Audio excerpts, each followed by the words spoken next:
What's up, everybody? Doc 1985. There's levels to this. I got a quick video for you guys tonight. Okay, so I saw the news or the call or whatever it was with that dude talking about Xbox going wanting to have their games on every single platform to include places that they once considered competitors. And I'm slightly confused as to the angle that a lot of the PlayStation fans are taking. They're making it seem as if this is an L for us Xbox fans. Maybe I'm the only Xbox fan that feels this way, but I've said it plenty of times. You could go back to previous videos. If you had access to play Halo Infinite on your PS5, that wouldn't bother me. That wouldn't make my enjoyment of Halo Infinite any less. If you had access to play Starfield, it wouldn't bother me at all. Exclusives only benefit the companies, and I've been saying that since day one. There's, I remember at one point I believed the whole BS of exclusives are good because it forces they only got to work on one SKU and all this other stuff. But guys, that's all BS. A lot of third party games are great games. A lot of multiplayer games are better than first party games. A lot and just first party games that don't live up to the hype as well. So that whole if it's made just for the box, it's better is BS. Just because a game is exclusive doesn't mean it's gonna be good. You know this, I know this. We could use examples on both sides. Godfall, freaking Redfall, freaking. I mean, some of you guys will say Starfield. I think Starfield's phenomenal, but so all kinds of different narratives that are trying to be pushed as far as how this is a L. And again, I don't understand it. I put up a tweet today showing my Asus ROG Ally, and I also showed my Surface Pro 3. And in the tweet, I said I have access to play Xbox games on my Surface ROG Ally. I mean, on my Asus ROG Ally, I have access to play Xbox games on my Surface Pro 3 via the cloud, and I can even play Xbox games on my phone. How is me able to play Xbox games on one more device via the PS5 an L for me? I really don't understand, guys. I don't understand this mentality. Now, if you're telling me that this definitively means that Xbox will no longer make any more consoles, and you know that for a fact, then okay, somebody that's attached to the hardware could really care about that. The only thing I would care about, and I gotta be 100% honest with you, is as long as I could use the Elite controllers on the PS5. If that was the case. If not, then I have to go PC because I know I could use the Elite controller on the PC, right? So that's the only thing. But if Xbox was to come out of the console business, even though that's not what this said. I want to make that clear. But if they were to come out of the console business, as long as I could use their controllers on the PC, it's all perfectly fine. There's no problems with that. I don't have an issue with that at all. Now, the one thing I do want to say is acting like this is a surprise is kind of strange. Acting as if Xbox fans didn't already know this was the route that they were going is kind of strange. I know I've seen plenty of Xbox videos where they mentioned that Xbox would probably be willing to put Game Pass on PlayStation if PlayStation allowed it. Why not? Now, that doesn't mean that you have to go buy a PlayStation. It's up to you. The same way that even though this is made by Microsoft, right? Surface Pro 7, Windows, whatever, right? I don't have to consume Windows on a Microsoft product. I could consume it on whatever I want. The best take I have seen by far, and it's not just because he's my bro, so it's not just because I'm biased or whatever, but Porter Rock 77 had the best take. He said that possibly, if there's another console out there that Xbox makes, I suggest you go watch this whole video, Porter Rock 77. It'll probably be just a cheaper version. The Series S type of consoles is what they'll make. Something that's easy, quick, cheap entry into gaming.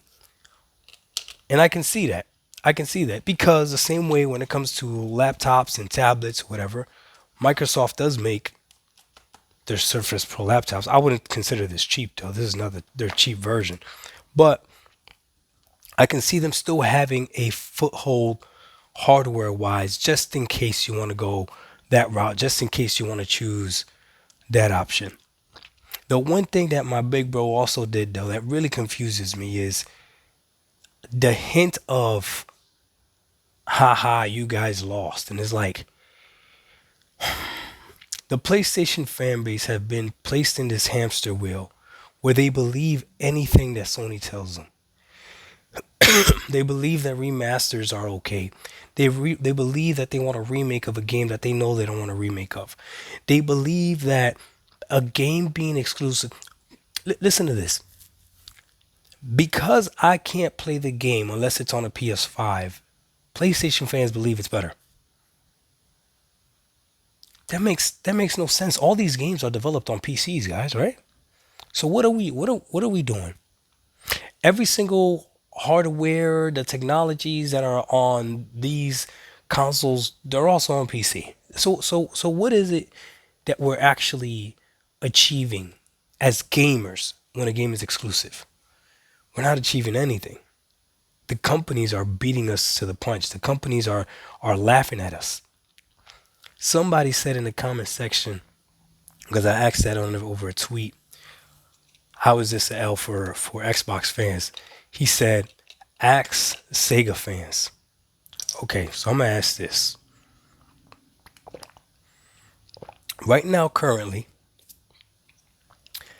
if Sega was around and had exclusives, you would have to buy a Xbox, a PS5, a Sega whatever, and a Nintendo Switch. You would have to buy four different consoles in order to play everything. You think that's good for you as a consumer? You really think that's good for you as a consumer? I just don't understand it. Versus the future where I only have to buy one box to play everything. If Game Pass goes to PS5, that's only a W for the players. That's it. Now, PlayStation gamers celebrating this is kind of weird because they don't like Game Pass anyway, so I don't know why they're celebrating this. I saw a picture of Halo Infinite with a PS5 cover, which is weird because PlayStation fans act like Halo Infinite is not a good game. Now all of a sudden it's a good game. So I don't know, kind of strange, right? The way they move. But regardless, all of this only benefits the gamers. And then I don't know how you guys don't see this. Y'all think that this move is going to kill Xbox? No. Xbox is expanding. Xbox literally has the top selling game on the PlayStation belongs to Xbox now. They're expanding.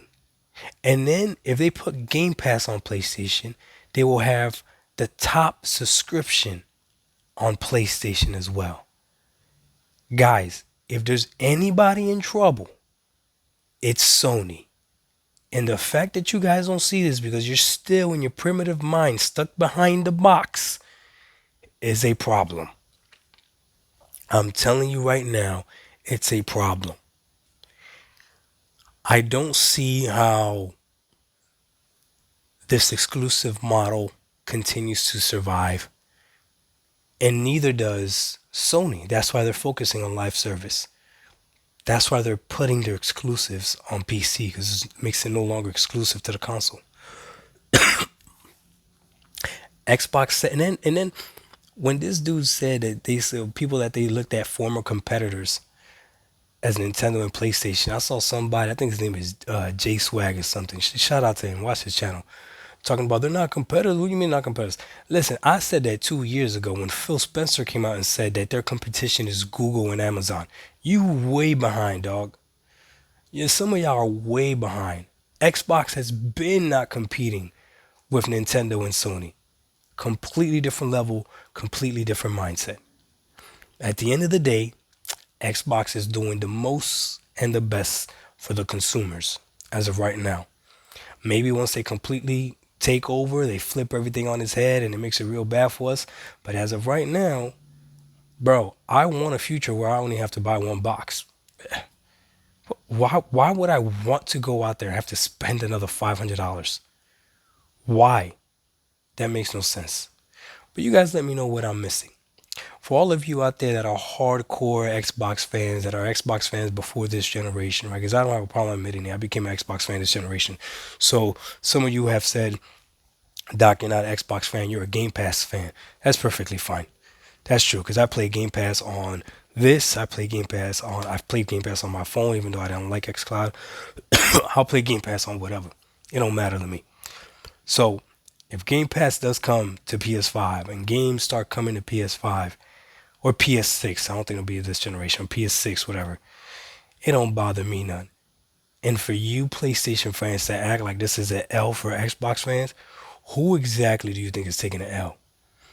And I don't even see Xbox fans even tripping about that. Y'all acting like we tripping. I haven't seen anybody trip about this. The last thing I'm gonna say is this.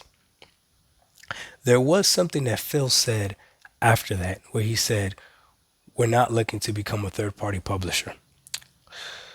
The reality's in the pudding though. They're already a third party publisher.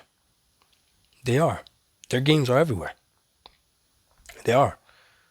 Xbox has published games on PlayStation already.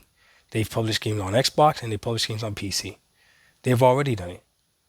The key is, are they going to get rid of hardware? Period. And that's where I think some of you guys are jumping the gun. And again, I think Porter Rock 77, shout out to you, big bro. He's the only one that has the right take on this. The only thing I didn't like about his video is how he acted as if this was hurting Xbox fans. Like, ain't nobody tripping, big bro. One box all day. Doc Dog 1985, there's levels to this. We out. Peace.